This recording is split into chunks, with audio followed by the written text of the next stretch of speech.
జనగామ మండలం గాన్పాడు దగ్గర రోడ్డు కొట్టుకుపోయింది, తాత్కాలికంగా వేసింది. బ్రిడ్జి నిర్మాణం మధ్యలో అయిపోయింది. ఎమ్మెల్యే గారు ఖాళీ రిపోయినాక జనగామకు 3-4 సార్లు వచ్చింది, కానీ ఒక్కసారి వచ్చి ఇది బ్రిడ్జి చూసలేడు. మరి ఇక్కడ ప్రజల సమస్య తెలుసుకుంటలేడు.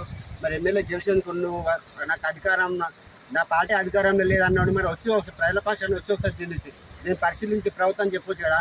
మీరు కలెక్టర్ దగ్గర కూర్చొని జనగామకు సంబంధించిన బతుకమ్మ కుంట విషయమే మాట్లాడింది. జనగామ సమస్య టౌన్ సమస్యలు చెప్పిండు.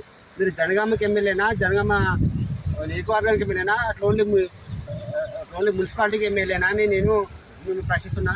కలెక్టర్ గారు బతుకమ్మ కుంటనే పోయి పరిశీలిస్తారు. అడిషనల్ కలెక్టర్ బతుకమ్మ కుంట పనులు కావాలంటారు. ఎమ్మెల్యే గారు కూడా పోయి బతుకమ్మ కుంట పనులు కావాలంటారు. మరి ఇది ఎక్కడుంది?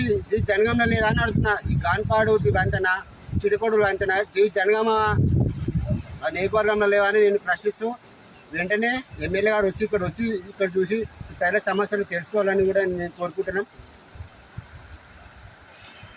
పోలీసులు కానీ అధికారులు కానీ ఇట్లా వచ్చే వాహనాలు గ్రామంలో నుండి పంపిస్తున్నారు.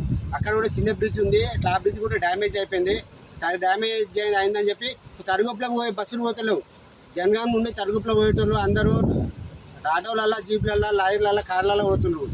అసలు ఎంతో సిగ్గుచేటంటే ఒక ఆర్టీసీ బస్సు, ఒక 20 ఊర్లోకి పోయే ఆర్టీసీ బస్సు నాన్నపేట, తరుగుపుల, హనుమంతపూర్, ఒడ్లగొండ, హుస్నాబాద్ పోయే బస్సులన్నీ ఒక బస్సు సర్వీస్ అయిపోయింది.